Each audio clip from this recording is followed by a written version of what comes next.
Uh, hey, welcome to Walking Off. Not Walking Off Radio this time, but this is our mostly weekly, let's just say weekly now, happy hour hang We're trying. with Drew and Dave. And we're really excited to see you, even though we can't see you.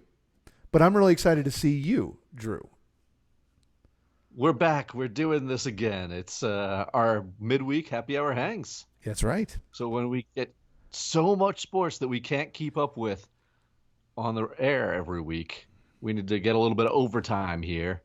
And that's why we're getting together. And also to look at it, see each other in person, and have a good time here. So Yeah. let's, Emphasis uh, on let's hang. crack open a beer, talk about some sports, and have a good time with it. Let's do So it, brother, man. cheers, buddy. Here's to you. Oh, I was going to ask you what you're drinking, but I can see there one of the classics, one of my favorites, and I think one of our shared favorites, Bear Walker Brown, Bear Walker Maple Brown from Jackalope Brewing. Ooh. Yep, right here in Nashville. I figure that we're doing this episode tonight representing our childhood teams that we grew up with Yeah. and not our Nashville favorites that we talk about on the air every night. So I'll bring a little bit of Nashville with me too tonight. So because we still love our teams and we still talk about them. It's still a Nashville sports talk radio show, all right? Yes, it But is. Yes, it is. when our teams are in it, we're going to show some love too. Well, 'Cause we've we're done it, sports fans above everything else. no doubt, and we've set the precedent, I think, from the get-go that we are a pro sports talk show as well. That's our sweet spot. That's where we spend our time. So there isn't always an opportunity to talk about Nashville teams. So we're still going to stick to our guns, stick to our game. This isn't a stretch outside of what we've been doing from day one. It is just weird, as I was lamenting to you before we jumped on the air and pressed record, but that it's unusual, at least for me, to have Phoenix teams, which are normally the ones that I grew up with, be in a better position than the Nashville team. So it's usually easier because Nashville's making it further on. Nashville has something better going on, and that's great. I've loved that, and I'm rooting for that every time around. But the tides have turned at this moment in time, mainly just because the Suns are on a run, and the Grizz and the Preds, I don't want to say fizzled out, but left early, went home a little earlier than we wanted to. They're just not here right now, but yeah, it's the same way for me. We'll talk about our Nashville teams as much as we possibly can, and there's always something going on with our Nashville teams because this is such a sports city. It's become so strong. There's something going on every single weekend, and we're happy to hop on WXNA and talk about it every single weekend. But yeah, when we root for teams, I mean, I got all the underdog NY teams under my belt, but now in the Isles are making it to the penultimate round of the Stanley Cup playoffs 2 years in a row. It's pretty damn exciting. That's super exciting. And I know we mentioned this on the show, but one of the things I love about the Isles is that I feel like they're a team with a chip on their shoulder. They're playing, I love how they're outperforming teams like the Maple Leafs that have John Tavares on it, who spurned the Isles a couple of years ago. I love even more that we've got Barry Trotz in the Western Conference, or the whatever penultimate round in the semifinals, with his third team. I'm sorry, I actually don't know his head coaching career before Nashville, but his second team since being in Nashville. I think actually, man. Anyway, in there with his second team in the conference finals, at least. Yeah, After the Caps. And he was spurned by the Caps too. The way he was kicked to the side, and I know it sounded potentially a little mutual, but he revived that team and got them over the hump into a championship. And the first thing they did was kick him to the curb. And he went to a team that was craving respect, that had built some momentum, and just wanted somebody in there to lead them to the promised land. And he is doing it consistently. And it's been really fun to see. And hopefully he can get them over that hump too. Raise that cup. That would be a beautiful, beautiful thing. But Tampa Bay is not going to make it easy. Oh man, well, I guess I have to now. I almost committed a cardinal sin, and I'm just going to now. I was going to speculate with you as to what it would be like if in the same year one of your underdog teams, one of my underdog teams, won championships. That would just be insane because you and I have been toiling about our teams for a long time, and it would be incredible. But I retract that statement, and I've never said it publicly. We can't talk about that yet because can't talk about that. We're just talking about the next game. That's it. In theory, it would be a beautiful thing, and might have to make some late minute expenditures, but yeah, I know. You're telling me. I had a friend text me. Well, I guess we got to go to a finals game together, right? And I was like, don't even say that now. You can't say that no, yet. You don't say that now. No, come on, not at all. And I think that's what's great about the position that we're in. And again, we talked about this on Sunday night, but these playoffs, both for NHL and NBA, have been competitive. And that hasn't let off, even though we're surprised by the teams that are in some of the positions. I'd say even most of the remaining positions are surprise teams. Every series, every game for the most part has been really, really competitive. So this is not going to be a walk in the park for either of the teams you and I are rooting for. Because, I mean, just looking back at the Predators, they lost to the Hurricanes, and that's not a team to sneeze at. And Tampa Bay handled them pretty well. This has been a lot of great depth, especially in those non-Canadian divisions, even though the Canadians who came out of that is looking fantastic. Yeah, really surprised to see them there. And they're now one game away from the Cup. So, well, the Cup Finals, obviously. Not raising it itself. A couple more games away from that one. But, yeah, they got that 3-2 lead now on the Golden Knights, who were obviously one of the favorites along with Tampa Bay. It's fun stuff. It's exciting stuff. But, look, we appreciate your composure because we are recording now on Tuesday night. That's right. And that was one hell of an exciting Suns victory that just happened minutes ago.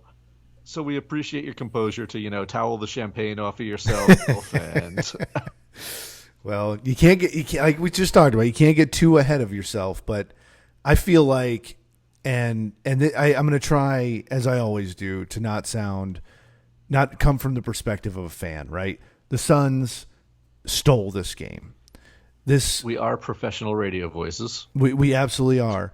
But I think one thing that we had all Hawk Harrelson homers. Chip Carey's here. Yep, no doubt. So the Suns stole a win tonight.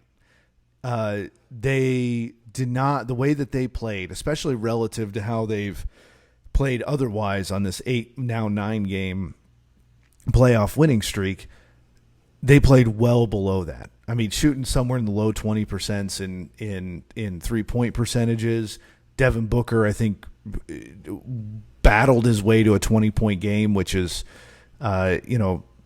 average, below average by his standards in the playoffs. Chris Paul's out. The defense looked good, but offensively, this team just could not get going. And to be in that situation and even be competitive, I think is incredible, especially against a Clippers team that matches intensity. If there's anything that Clippers team does routinely, maybe this is a weird analysis, but they don't create. Still calls from the referees. Besides that, we'll get to that. They don't necessarily set the intensity, which I think is interesting, right? They match intensity. So they wait for somebody to set the duck, and then they go, all right, we can get to that point, which frankly I think could be the sign of a weak team or a non-championship level team sometimes. But I also think that the fact that they can, in an instant, all their players, the depth that they have, they can pick up intensity, play defense, get physical, and really just bring that chip that I feel like they have as, oddly enough, a super team, albeit without Kawhi right now, but a superstar team a multi-superstar team in LA, but they're still the Clippers. They still got this Clippers chip on their shoulder, and that makes them really, really dangerous. Not to mention they've come down, they've come back from 2-0 deficits both rounds already. So for the Suns to steal a win against a team like that when they were playing so far below their normal game, it really means this is dangerous territory for the Clippers, honestly, because that's a game. This should be 1-1 going back to LA. Well, you've got that big storyline, obviously, of Chris Paul not playing for the Suns, but should be back for Game 3, is what we're hearing now, out of the nebulous, unreported COVID protocols. So nebulous. And Kawhi Leonard not playing for the Clippers, which again is kind of nebulous. We haven't really heard a real timeline on him. Yeah, it's been frustrating on both of those accounts. Will he come back as a half player like James Harden, or now that his team's down 2-0, will he pull a Willis Reed? There's all sorts of options there. Will he not be able to play, Obviously, if he can't play these last two games, it's not like Kawhi Leonard's never been injured before. But it's fascinating to see who will step up in this big series. And we've seen that Chris Paul mentality take over on the Suns, I think. Just the guys who, if you work with that guy, you have to work. And I think that's contributed so much to this Devin Booker leap that we're seeing right now, playing without Chris Paul, taking on that mantle of the team leader, and stepping up in ways that haven't normally been his game. He had that triple-double, his first of his career in Game 1, just an unbelievable performance. Obviously, that's double-digit assists, double-digit rebounds. He's putting the work in. And then in this game, too, playing with the busted nose, with stitches in your nose, Rhino, reminiscent for Steve Nash for you, for sure. Very much so, yeah. But just the dedication and the leadership that it is, that's exactly what it says to me, is that, playing with Chris Paul, you've got to be that type of player. And it's rubbed off on Devin Booker. Campaign as his understudy just came out with a great game when he needed to as a starter for these last 2 days. And yeah, Devin Booker again, that final play. We got to talk about that final play. Man, that last minute of this game was insane and took forever because of instant replay. Yeah.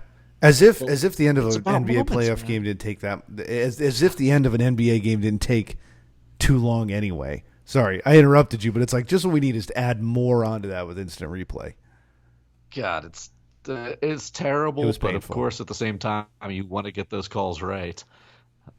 There's a lot to talk about there, but I still think the best thing is that insane play at the very end of this game. We talked on Sunday night about, in the Islanders game, the Ryan Pulock save to win the game, to save the game in Game 4. That was just one of those plays, one of those highlights that you have to see that highlight. You have to watch this highlight. You have to send it to everybody. It's something that's going to live on no matter what happens in the rest of that series. That's a play that's showed in highlight packages forever. That the Andre Ayton dunk at the end of this game, does that rise to that level? Because I think it might. That's going to be a highlight reel play. I'm sure as a Suns fan, you're watching it live. You already sent me a straight reaction video of what was going on there at the ending. So I know what was going on with you. But even not as a Suns fan, that's when you want to text all your sports friends and be like, watch this highlight right now. I know we got on our social media at Walk It Off Radio, and we're retweeting videos of that right away. It's like, man, that's the fun part about being a sports fan. When something incredible happens like this, you just want to share it with everybody, and you want to get excited, and you saw history. Yeah, 100%. And how often do you see a buzzer-beating dunk? Alley-oop, much less. It was really, really special. I mean, that would have been insane to see Devin Booker hit it, which, of course, was the odds-on bet that he would get, some kind of turnaround fadeaway and get the opportunity to shoot that. But, again, that goes to the depth that the Suns have is – the Clippers are a great defensive team, and they showed that. They shut down Devin Booker on that possession especially. The Suns knew it, and you have intelligent players and talented players like Jay Crowder who can make an insane pass like that, who can see that. We already saw, was it Jay? Man, I can't remember maybe it was Devin, the long lob to DeAndre earlier in the game, calling him from above the elbow to make the play and leading him like a quarterback, threading the needle. It was insane. That kind of vision is just too cool, and it's a very special moment. That game will go down in history. It's funny you mentioned Steve Nash's injury when he had I think he ran into face to face with Tony Parker in the Western Conference Finals in 2007 and had that bloody nose, couldn't fix it, bleeding in and out of the game the whole time. That game lives in lore. That image lives in lore for the Phoenix Suns, and I think on a lower level, of course, in the NBA. Lumped. It was. And that was a loss for the Suns. So you and I talked about on Sunday how a save like that one in the Islanders game is going to take on a different perspective if they don't win the championship. And, it's remembered differently. That's exactly the same with a lot of other things, even a buzzer beater. But I think this game, even though it wasn't the Suns' best game by any stretch, will go down in the history for the Suns really, really high on the list. And even in the NBA as a really memorable one, just because of the optics, because of those things that just show the grit and grind of the NBA playoffs. And it was truly a battle of a game. Never a double-digit lead. Very few lead changes this time, but it was very, very close all the way through. And, of course, the Clippers made a run towards the end that really made it look like it was their game to lose, and it was. It was, but Paul George missing 2 free throws at the end. It kind of felt a little bit like karma too, though, because you had those calls pretty much back to back where Pat Beverly, he might have gotten brushed by Booker's arm, but he definitely sold that foul hard. Sold it, yes. Drew the offensive foul. I don't want to say flop because he did get touched, but that's fair. It was a flop. He sold it extra. It was a soccer sell. Yeah. And same thing with Pat Beverly again with that great reach in on Booker's drive on what was it, the very next possession to knock the ball out of bounds. I know the announcers there said it. They did a good job on this one. I'll give Jeff Van Gundy all the credit in the world because that's exactly the way I felt on this. It's the same thing as the problem baseball has now on stolen bases where for a millisecond the player will hydroplane over the base and won't have contact with it. So he be called out despite beating the throw. Technically, it's correct with instant replay, but it's the wrong call. That's a great example. That's exactly what happened on this out-of-bound one. That's a great example. Beverly knocks the ball out of Booker's hand, but as Beverly knocks it off, it brushes through Booker's hand. So technically, Booker touched it last, but Beverly knocked that ball out of bounds. Any call ever, except in the last 2 minutes of the game, that ball's out of bounds on the Clippers, and nobody even argues about it. No, and I think, you're right. You can't argue. Boy, you're right. Letter of the law, but you can't argue against it. It's a travesty of the instant replay, and I'm trying to think we really saw instant replay take off in football, and I don't think there's a play like that in football. I think that's why when they don't get the instant replay. How about the catch rule?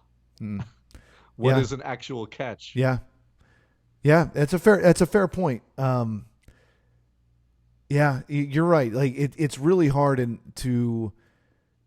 I say it all the time on our show and elsewhere. Sports is a game of rules.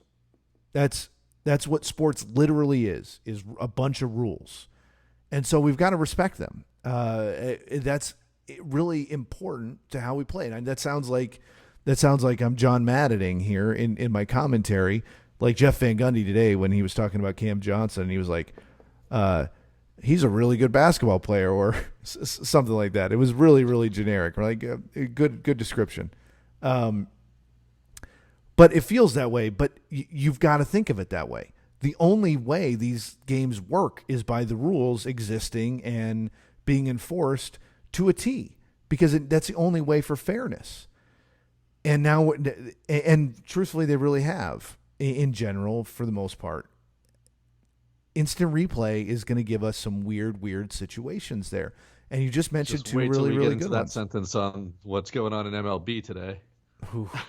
And then you add on top of that, the travesty is, and this is really important for MLB too, is it adds time and it's taxing and it's not a good viewer experience. And I think there was commentary on that today during the game as well. That's a rough end to a game, for it to take that long, for there to be multiple calls that just make you question whether the game is accurate, and that's not the way it should end. But I will say, because of those missed free throws, because of other calls, and throughout the game, general letting them play. I don't know. Earlier in the game, there were a lot of weird calls, a lot of high volume of fouls, but it did come to a wash. And I don't think if you're a Clippers fan or a Suns fan that you can look at that game and say this was influenced. The ultimate outcome was influenced by any of those. But they were hard to watch when they happened. It could have been. I mean, that out of bounds play, it could have robbed you of what you thought was going to be a potential game-winning shot from Devin Booker. And it gave Paul George a trip to the free throw line to spread a 1-point lead out to a 3-point lead. But a guy who's almost a 90% shooter normally had already missed 3 free throws in this game, misses both in a clutch situation like that. And with all the narratives around Paul George, with Kawhi Leonard not playing, I think that's just going to eat away at Paul George, and it's going to become a narrative. But what happened after that was just so special, and that's what I wanted to say. That's what I wanted to tie into maybe the Chris Paul effect, maybe the natural evolution, but all the credit to Devin Booker. The Devin Booker of a couple of years ago would not have made those 2 plays with the game on the line. Coming down there, trying to get last shot, down 1 point after, and again, credit to Johnson on that rebound on the Paul George missed free throws. It's a tough rebound, but They get the timeout. Monty Williams did a fantastic job at the end of this game, calling his timeout then, saving it earlier, having the timeout to call after that rebound. Huge. You get your guys out there. The ball's in Booker's hands, like everybody knows right now. And he gives it up. They make the extra pass. They get a good look for Bridges. He doesn't make the shot. But that was such a mature play, such a well-done play to get those extra passes, to let people converge on Booker. Get the passes, get the shots, and then, of course, the ball goes out of bounds. Another replay review to see who it went off of. And this is important. You need to know who that ball went off of. It's such a game-deciding situation. But it's also tough to stop the game at that point again. It basically gives a free timeout. The Suns end up getting the ball out of the corner, and I'm just so impressed by that play we saw. With 0.8 seconds left, less than 1 second on the clock, down by 1 point, Monty Williams, or whatever assistant coach, draws up such a great play. And there were so many moving parts, and each one was just executed to absolute perfection. That lob from Jay Crowder as the inbounder was fantastic over the crazy long arms of Cousins. Just an absolutely flawless inbound from a difficult position. And Devin Booker again. You know he's the most likely option on this play, as you said earlier, to bounce outside. He's going to get that defensive attention. He sets a pick with his busted nose and everything. Just such an absolutely mature play from a player that I'm not sure we would have seen him do that the last couple of years. He might have thrown up a wild off-balance shot like we see over and over and over and over again in that situation. But he sets a little pick that lets Ayton get slight freedom from Zubac's. And the timing, man, DeAndre Ayton's timing that jump and executing slamming an alley-oop on the inbound. Took, what, .1 seconds to Yeah. take the lead in that game? Now, well, first off, Amazing play all the way around. I'll argue it was more than 0.1 seconds. So I do have a qualm with the recalculation to put it at 0.7.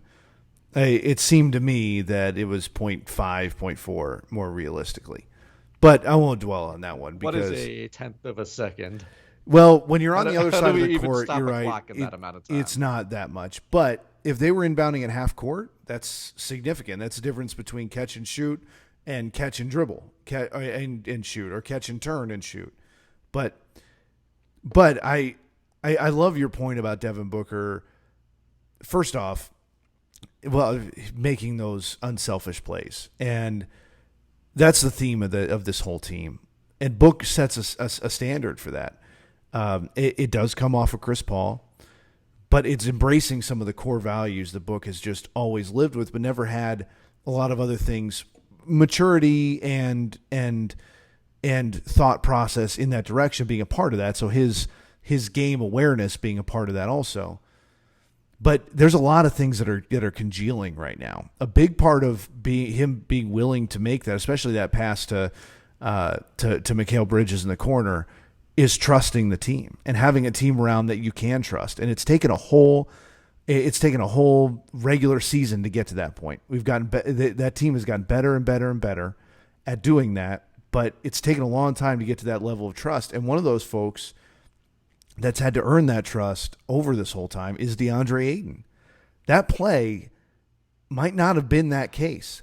He might not have been in that situation. Devin Booker might not have sacrificed himself for that, not because he hadn't learned to do that yet in this season, but because at the first half of the season, DeAndre Ayton wasn't trustworthy to do something like that. He wasn't in that situation. And he has. And now we're in a situation where all of those players, they trust each other. So they know that they can not only play their roles, but play a variety of roles. And Book buys into that. And I think that's a really, really big quality of a leader. I love Dayton's reaction too. He was just like happy and surprised at the same time. Yeah. Like, that went so smooth. Does that actually count? Can we do that? Yeah. Is that how this works? Was awesome. Was that good? Did we win? Yeah. He's got such a good You know who demeanor. else should get all the credit too? Dating a Kardashian Jenner. Absolutely. We all know what happened with Kourtney Kardashian to Lamar Odom's career when she left him. Mm-hmm. Mm-hmm. His career and life. Yep. Got with James Harden. We know what happened to his career after that. Mm-hmm. Tristan Thompson, ups and downs. And, Chris, Kylie here. What happened to Kendall? Which one? I don't know. They're the same thing, right? They are. I think they're the same person, actually. You ditch Ben Simmons and you move on to Devin Booker. Look what's happening in their careers right now. That's true. Different paths, man. I know. She better stay with him. Yeah. There's some magic there. There definitely Get is. that credit. Yeah, this is no Jessica Simpson, man. This is something wholly new. So, yeah. Well, it's part of it. It is weird, I have to say. I mean, we had on the Preds, we had Mike Fisher, right? We had. I'm trying to think if anybody else, even in the Titans realm. I can't recall on any of the teams that I've been a fan of having somebody who's reached a level of stardom that is top tier of their time. Subban.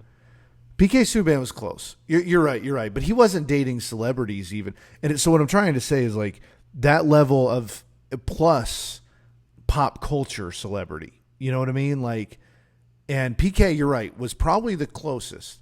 But he wasn't dating Lindsey Vonn until after he left the Preds, I don't think. And no, I think they were. Were they? Okay, they were actually. You're right, because she came out on one of the games out here on and the stuff. lake. That's right. Okay, so PK counts. PK definitely counts. That would be the only other one. I mean, to have somebody in that space, not only playing at that level, but also getting national recognition at that level, is really, really weird to me, to be frank. I mean, even I think back to We talked about Steve Nash. Steve Nash was the last star for the Suns. That wasn't Steve Nash's what he was known for. He certainly had his place in pop culture because he was doing some cool multimedia things and had a personality of his own. I can't believe you Amari like that. I know. You of all people. I know, but he still wasn't even at that level. I don't know. Booker has this ability and trajectory, knock on wood, to be a transcendent athlete. I really think so. And but it's early times. We'll see what happens as careers unfold. He took a leap this year, and anything's possible now. Well, Stephen A. says he's the next Kobe. So what else do you need to hear? Why do people still listen to Stephen A? They don't, right? Tell me nobody takes him seriously. I mean, I only do it when he says the things I agree with. That's it.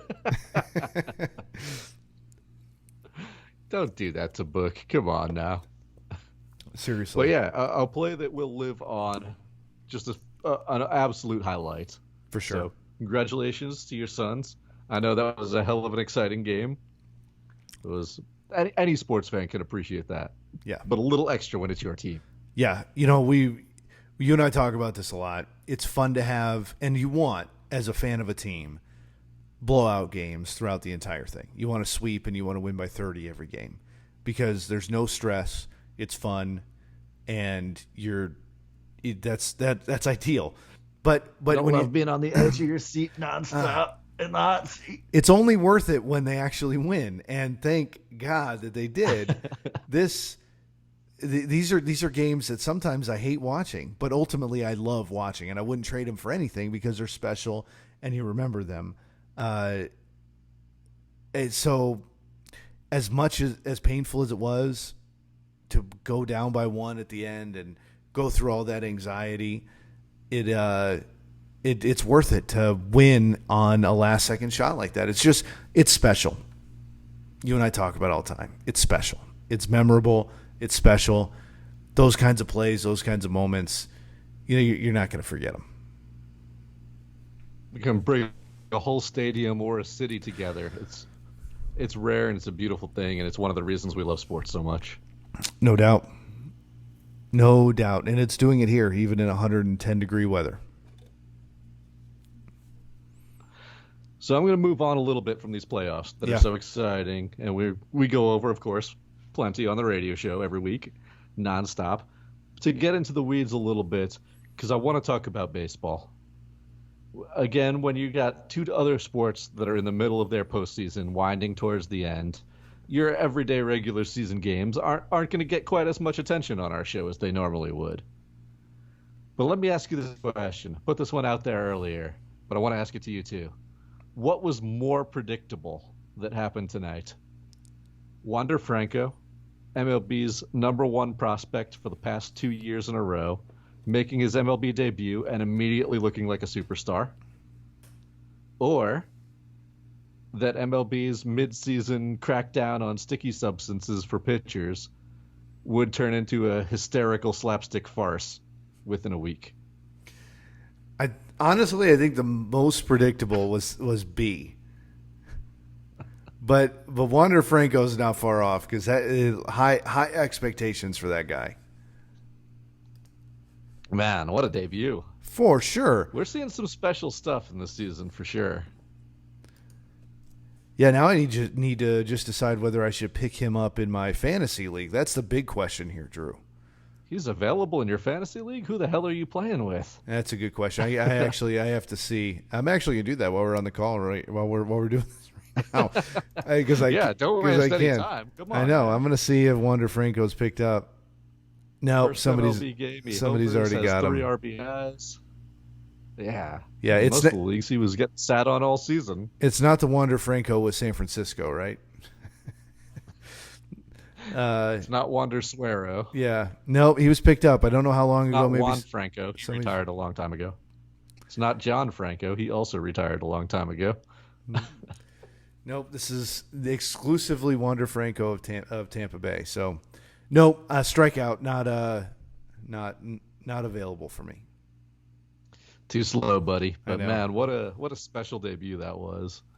And I hope it didn't get overshadowed by Max Scherzer and Sergio Romo dropping their pants on TV in the middle of games. You had to, God, a slapstick farce. That's exactly what it was. What we got to see with the Washington and Philadelphia game today, when Joe Girardi just kept calling the umpires out over and over again to check Scherzer until he lost his cool and throws his hat at the umpires and just takes his belt off and says, "What do you want from me?" Until Joe Girardi finally got ejected from that game. Just a ridiculous situation all the way around. Like you said, it's extending the game, going against all the other stupid, insignificant changes that Rob Manfred's made as commissioner to try to speed up the game. And then in the Athletics game, Sergio Romo gets so upset, he just straight drops trow. All right, you want to check? Check everything. Here you go. Here's my hat. Here's my glove. Here's my belt. What do you want from us? What do you want from us right now? Meanwhile, in Milwaukee, a pitcher's glove gets confiscated because it's a slightly too light shade of gray. Come on. What are you turning umpires into right now? This is absolutely insane. It's true. And that takes away from their ability to do the things they really need to do well. Well, they're going to get the robot ump soon, and they won't. They'll have one less thing to worry about. They can start taking pitchers' belts again. But just, God, Rob Manfred is really trying to challenge Roger Goodell as the most inept commissioner in sports, isn't he? And I think he's close to winning, especially if you add in how the poor relationship that's being exploited here between players and the MLB. There's just, there's the CBA coming up for negotiation after this offseason. I am so loathing that coming around. That's going to be such a miserable experience to look at. Why would you keep poking the bear over and over again? But this was just so avoidable, which is what upsets me so much. We can all agree that rules on the books. Like you said earlier, sports have rules. Yeah, you might not straight enforce them all by the letter if you were going by how the game is actually played, but you can't argue with it when a rule that's in the books gets broken and it gets enforced because it's there. Yeah. It's already there. You can't argue that then. But this, they knew about this problem for years. For years. It's been an open secret. Not even a secret. It's been completely open. We saw the letter from the Angels clubhouse attendant and text from Garrett Cole saying, "Hey, I've got a sticky situation. Wink emoji. Need some of your home brew." This is not something that just came up and needed to be done in the middle of a season kind of half-assedly with no distinctions drawn. There was so much time to have an actual rollout to get this done in the off season. The effectiveness, that's the one thing you can't argue with, because we've already seen a drop of a couple hundred spin rate across MLB since they said they were going to start checking pitchers. And batting averages have gone up, slugging percentages have gone up. There's a pretty direct correlation there, which is the point, which is a good thing for the game, I would agree with. But the way this is being enforced is so designed to just anger your own players and cause a rift and just possibly get people injured, as Tyler Glasnow asserted after he hurt himself, having a Cy Young caliber season, switching from using, again, what was always considered a wink-wink legal grip substance, as opposed to these new high-tech substances that are out there. Hey, yeah. At least Trevor Bauer signed his contract this offseason, right? Yeah, for sure. I know. It's I mean, you're right. It just exposes just how poorly. We talk about, like I said, the relationship between players and ownership and the league, but what is really indicative of how poor that is like you said, how they handle these situations. The timing is bad. And it's just over and over again how bad the timing is. Just trying to force things in when it doesn't make sense.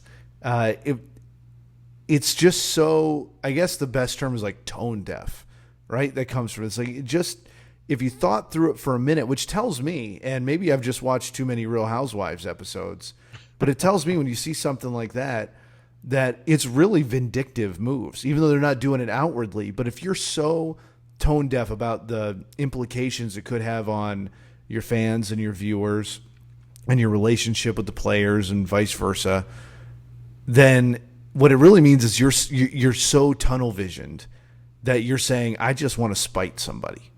And that's really what it feels like. And that's really scary to me, like that there's something explosive that's probably going to come out of this CBA negotiations that's just going to be ugly, because it just feels like it keeps getting closer and closer and closer to a head. And when things are done this irresponsibly, it tells me that there's vindictiveness and even malice in the non-legal term when they're doing these things. As a whole, I'd be fine with this. I'm happy that they would get this out of the game. But to not make this a memo in the offseason to say, hey, we're going to actually crack down on this rule this season and give pitchers a chance to adjust in the offseason, it's absolutely insane. There was no triggering event. This didn't happen when Michael Pineda got suspended for having a gob of pine tar on his neck. There was no one amazing triggering event. To have the first pitcher checked under the new rules be Jacob deGrom, the best pitcher in baseball, who's having this otherworldly pitching season right now. His ERA is currently at 0.50, by the way. Insane. But to have him be the first pitcher checked seemed kind of symbolic to say, okay, both we're going to check the best pitcher in the world. Nobody's above the laws. But also, he's not one of the guys whose name has ever been associated with this. His dominance has come in kind of a different way. You know, Garrett Cole's name's always been out there. Trevor Bauer's name was out there when he first complained about this and said how it could be such a huge issue, and then had a sudden gigantic jump in his spin rate and success on the mound subsequently afterwards as well. Yep. But for deGrom to be the first one checked, for him to kind of know that was coming, they announced it was going to be Monday, and to just kind of take it bemusedly, just kind of laugh it off and say, yeah, check me, do whatever you want to do, and then go out there and throw another 5 shutout innings, striking out pretty much everybody he can, throwing over 100 miles per hour, saying, hey, this isn't my problem. You know, check me however you want. But that's not how everybody's feeling, of course. We saw the bitterness, and today we saw Scherzer absolutely lose his cool about getting checked, and then getting checked, and then getting checked again. We saw Sergio Romo basically stripped down on the field in protest. It turns the whole thing into one big farce. And as you talked about the distrust, I mean, we heard what Pete Alonso said. That's one of the stars of your game who openly accused Major League Baseball of tampering with the balls themselves, depending on to depress the free agent class. Said, you know, last year there was a great class of pitchers hitting free agency, so they had the rubber ball that just flew out of the stadium and hurt all the pitchers' stats. And this year there's all these great shortstops and hitters coming up in the free agency, so they deaden the ball. And it's a year of the pitcher. To see one of your stars of your league openly accusing the organization, the league itself, of manipulating the basic tenets of the game, the basic equipment of the game, without telling its players, to hinder them, to basically get one up in negotiations. It doesn't get much worse than that. No, and normally you'd look at that and think conspiracy theory, you know, a little bit. Like, that's a bit of a stretch, right? But it doesn't feel that way in this situation.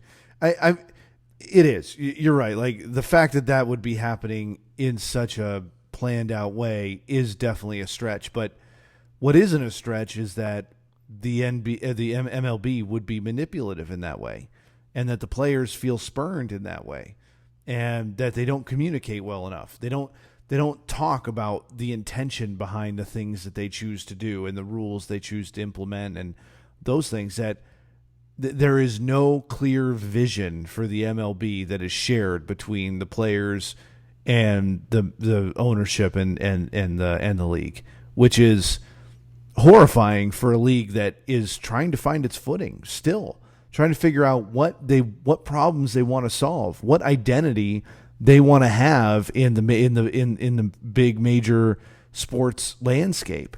As the MLB, don't worry, they're testing out 2-inch bigger bases in the minor leagues. Okay, well, now that you mentioned that, I think we're good. Yeah, you're right. They're safe. They're in good shape.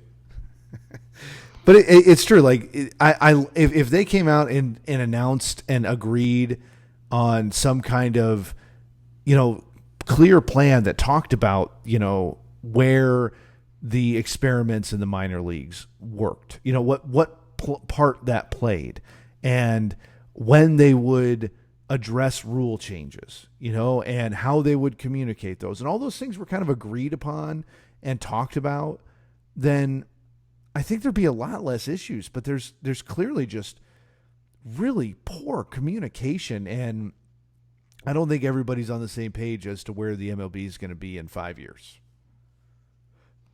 No, I mean, you put that absolutely perfectly. While that might be a wild conspiracy, conspiracy theory, while a lot of people might not believe stuff like that, the fact that your star players are willing to say that openly about their employee, about the league that they play for, that just shows the rift that we have there and the amount of the distrust. I am so fearful for this CBA negotiation in this offseason as well. It's a frightening thing. But we can lighten up a little bit too, right? You know that story about Banana Ball got released this week at the same time. That came from the MLB offices. They were like, look, we could play this. This game is really popular here, where if you step out of the batter's box between pitches, that counts as a strike.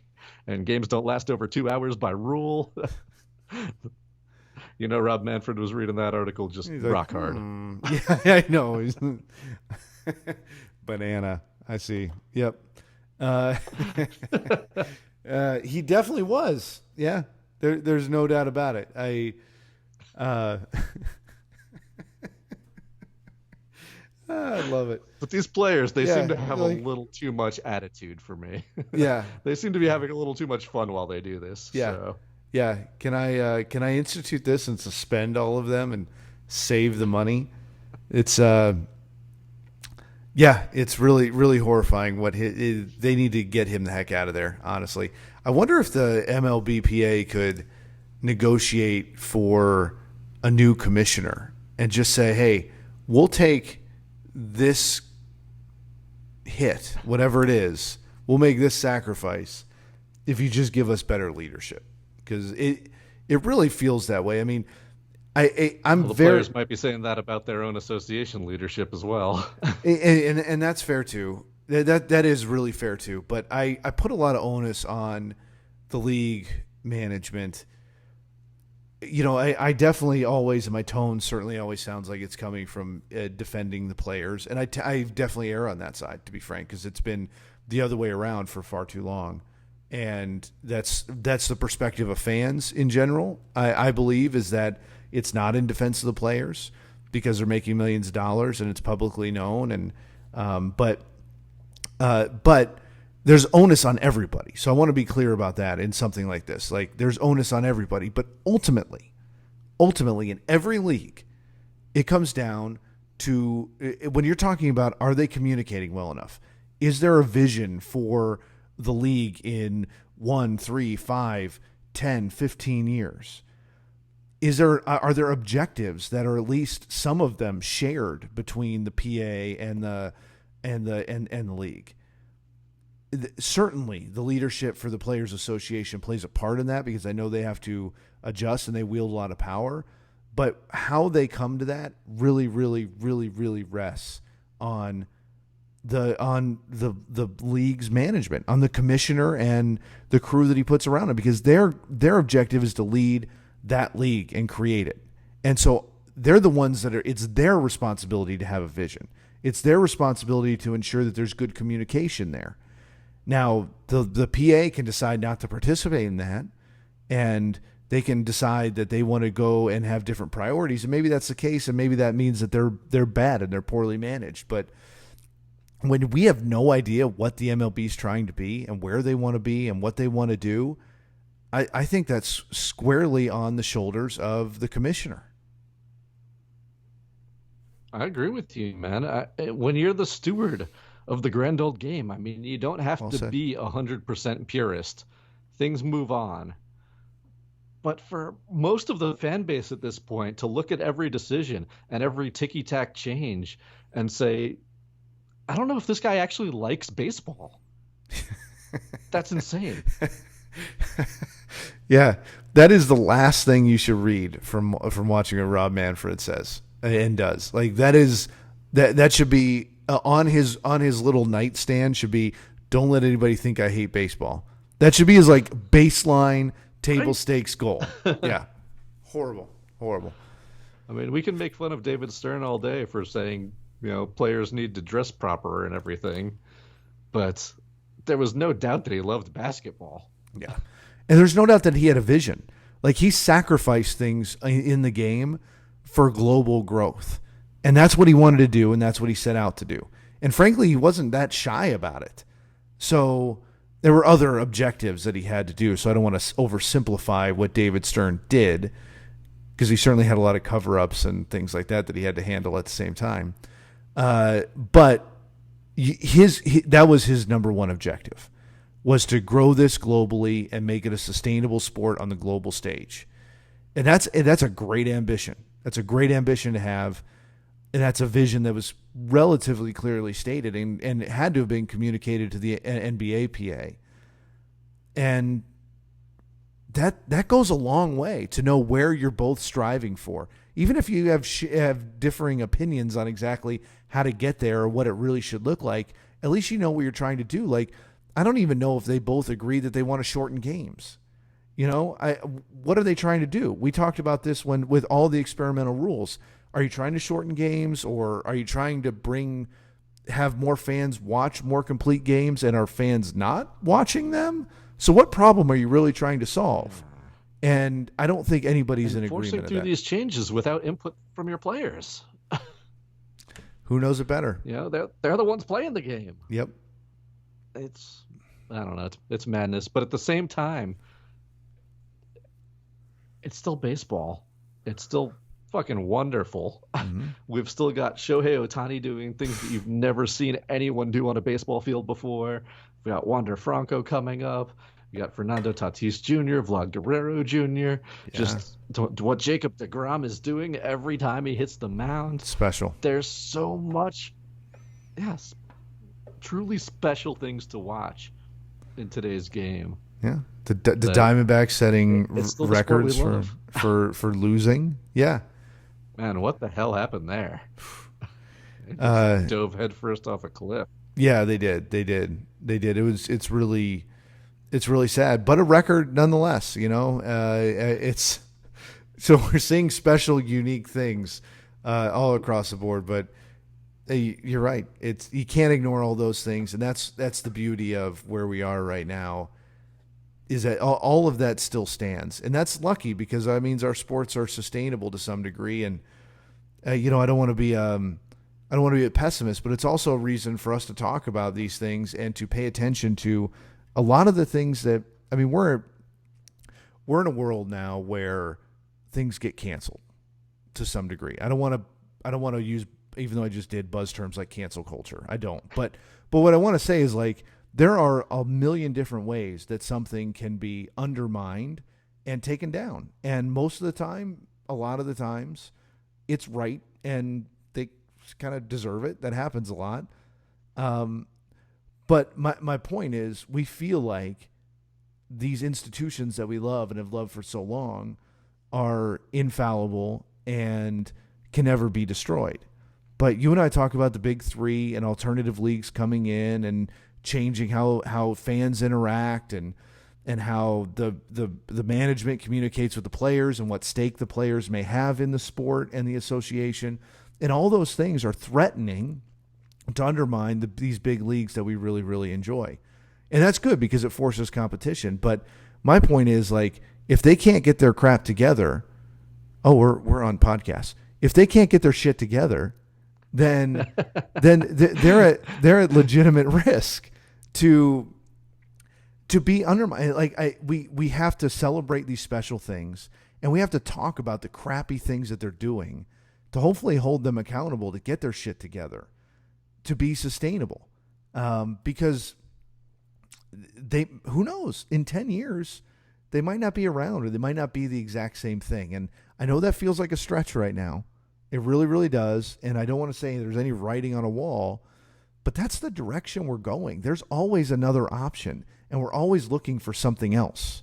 So you can very easily see that being a potential direction for something like the MLB, and nobody wants that to happen.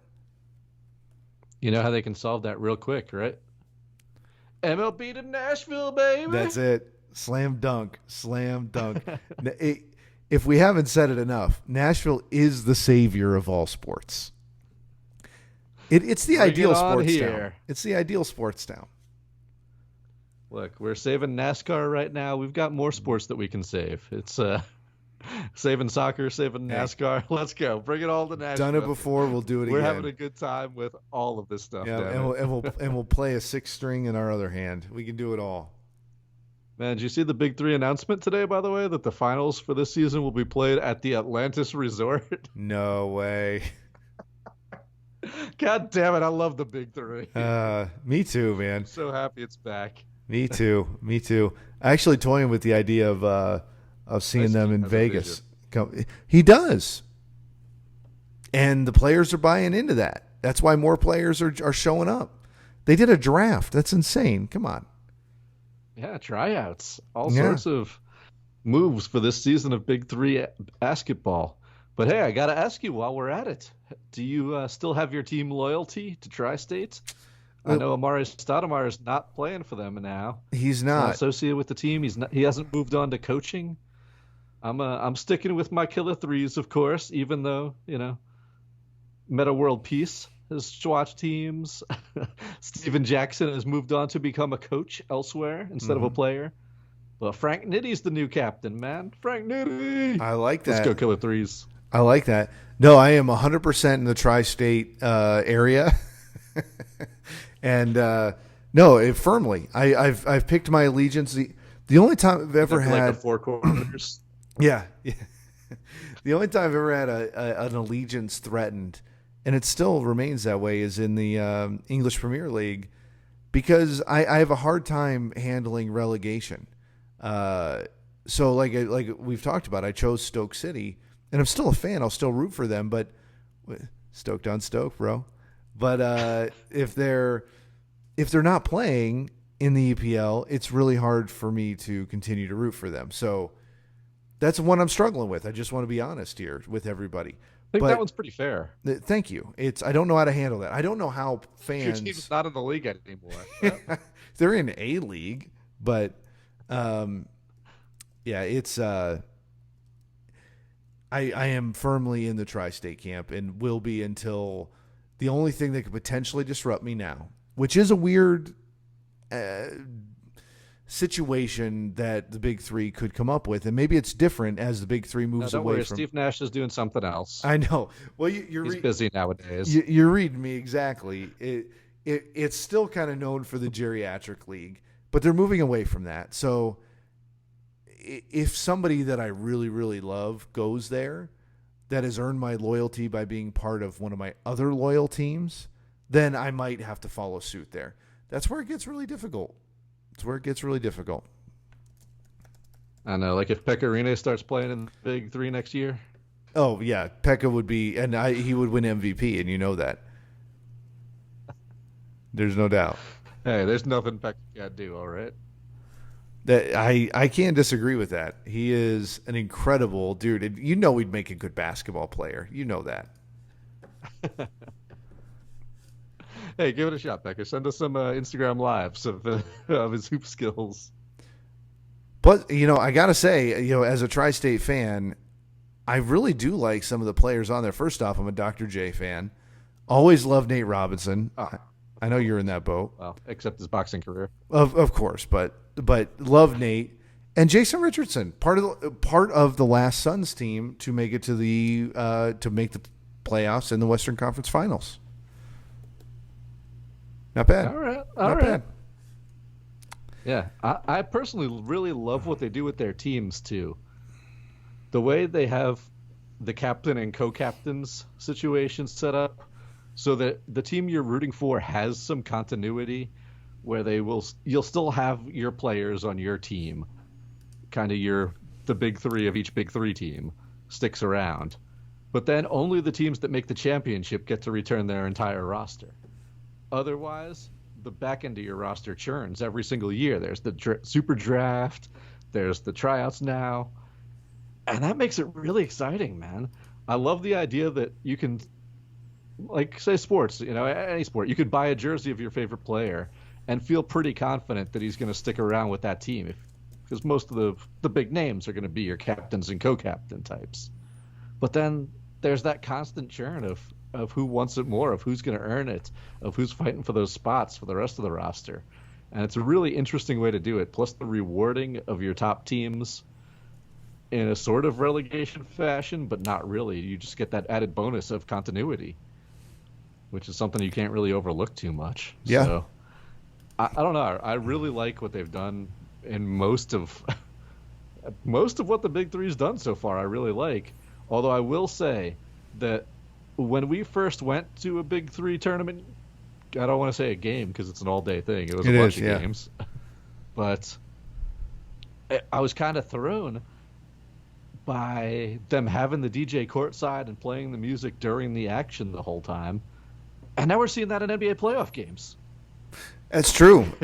They're setting new precedent. Like it is. They are the new, I don't know, conduit to what fans want, and that's just more reason why the NBA needs things like the G League, and other teams need their own little tentacles into testing new things. Because if you're not willing to change the game on the big stage, you got to be able to test it out elsewhere. And that's where, we talk about the Big Three being a threat, but it's also a benefit to these leagues if they pay attention and they actually do that. And again, go back to the MLB, they don't have the wherewithal to do that right now, as they can't even fucking talk to each other. But the NBA is in a much better spot in that way. So they have the opportunity to be like, hey, we kind of like that new idea. Maybe we'll implement it. And that gives them a major leg up. Man, I thought for sure that they were doing that because there were no fans in the crowd, and it was just kind of awkward to hear the silence and hear the squeaking of sneakers all game long. Yep. But now you've got fans back, you've got packed stadiums, you've got playoff intense crowds, and they're still playing the music during in-game action. So I guess it is something that was looked into and caught on and decided to stay. Yeah. And it feels like the type of thing. I don't personally know this. I haven't seen. I'd love someone to ask the question with a little bit more access than we have. But was that a joint decision with the players? Because that kind of seems like something that the players would say, hey, we like this. Yeah. Can we keep it? And if the league says, yeah, I don't see why not. Yeah, that is an example of a healthy relationship right there. For sure. I'd love to know if that's the way that actually went down. Yeah, I'm curious. When I talk to Chris Paul next, I will ask him. Get on that, man. I know. Well, he's not doing anything else right now. He's just chilling at home. Yeah, seriously. That's awesome. Probably banging out a whole bunch of State Farm commercials. Well, I haven't seen a new one, so we need a new one. God, I'm tired of seeing the same old thing over and over again. But I liked seeing him FaceTime with his teammates after the Game 1 win. Sports are special, man. They are, and it's special when you see a team that gels. Those are the teams that stand out in the history. I think of baseball-wise. I think of the Red Sox team that beat the curse. I think of that Pistons team that won the championship. I think of the Suns in the run and gun. I think of I'm trying to think of an NFL example. Mets just knocking back rails together. There you go. Yeah, I mean, seriously, no wonder they had so much energy. It's true. Those teams are really, really special to see, and I put the Suns in that category. And it's the antithesis to the super team. Even though you'd argue now, as of this year, the Suns have two superstars on their team. That wasn't the case going into the season, and that means that they've organically created a relationship, and Chris Paul is the leader with that. And we talked about this on our show a couple weeks ago, I think. Chris Paul and James Harden weren't that way. I don't want to say they had a bad relationship. I don't have any insight into that, but you can tell by the product on the field, on the court, that was not the way that the Houston Rockets were structured. They had talent coming out of their ears. Dogs. That's exactly right. And they just did not have a close relationship the way that whole team did. The Phoenix Suns have that. And I don't think the Clippers have that, frankly.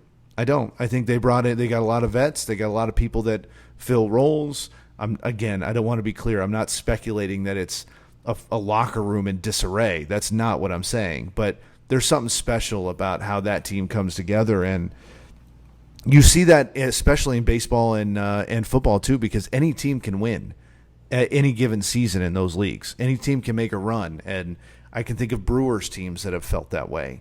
I can think of San Diego Padres this year really stand out as one of those. That's true, and maybe I haven't studied the locker room that much, but maybe even the Giants coming out of nowhere are something like that too, because they are putting on a roll, and it's fun to see a team that does that, because you can't overestimate as much as we put on star and talent, as much as emphasis we put on star and talent, stars and talent. My gosh, it's still a team sport. All of these We'll take care of that in post. Yeah, I know. It's still a team sport. So the better that they communicate and work together, the better a team's going to be. So it's special stuff. Very much so. 100%.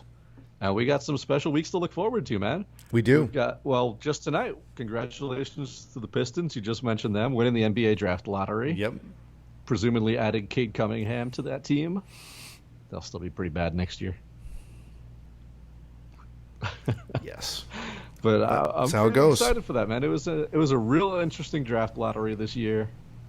I like the Raptors moving up to 4 in what's considered a for sure top 4, a very elite top 4, maybe top 5 of this draft.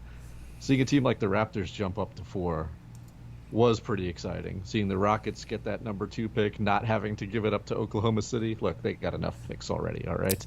Yeah, no, it's true. Golden State's Minnesota pick finally conferring be the number 7 overall pick.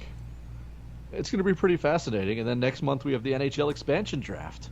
That's right. Which is always hold your damn breath, hold your favorite players close. I know. See what teams are going to do. It's going to be exciting, though. It's going to rise. That's right. I'm really excited about that. I love these expansion drafts. I hate to see it for my teams sometimes, but I'm intrigued to see. We don't know who the teams are protected yet, do we? No, they haven't released their protected list yet. Yeah. We're still just kind of guessing at that. Yeah.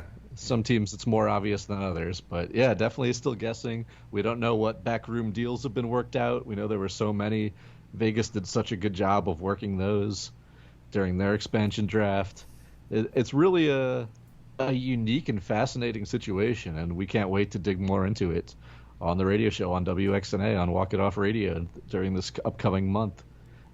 Of course, our Nashville Sounds are back. Got a Thirsty Thursday this week. Yeah. At the stadium, buddy. Jealous. Be sure to hoist a $3 beer for you. Please do make it a little Harpeth, and I will be satisfied. No chicken scratch is on the menu. Good. I love that. It's my favorite Sounds beer. Stand. Good. That's awesome. Very jealous, but I'll be out there again soon. Maybe you and I will be at a Titans Cardinals NFL game. We plan an opener. our times around sporting events. So we've got some cool stuff coming up for sure. Go figure. What do you know? Who'd have guessed? Yep, it'll be great. There's always more to talk about, so we love doing these midweek happy hours, man. It was good to get back on that. And, of course, we love to be there every Sunday night, live on your radio on WXNA. And, of course, you can check those shows out anywhere, anytime. WXNAFM.org will stream you in the archives. Just head on over to Sunday nights. Listen up. Get to know your weekend sports, because it's always a good time talking to you, buddy. Always a good time to be here in Nashville. Cheers. On the radio or on this. The internets. The admirals of the Yeah. internets. That's right. Admiral Internet. Yep, this is our sweet spot, but so is the radio. We are multi-talented, so we will see y'all on the radio on Sunday. This was a blast, Drew. Absolutely, man. Always a good time. And hopefully can continue with the playoff beard because we want to have some more games. Oh yeah, it's I'm doing growing my out. part, all right? That's what I'm saying. I know the team really appreciates it. They definitely do. Same shirt, same jersey every time. It's stinky, but it's worth it. Hey, we'll get to October and start talking about our fans' superstitions and spooky sports again. My favorite. But yeah, goddamn, it's so much fun to be a sports fan and to be here talking about it with you. The feeling's mutual. And we'll do it again on Sunday, my friend. Yep, see you there, live, WXNA 101.5 FM on your radio dial, Nashville, Tennessee. See you, my man. See you then.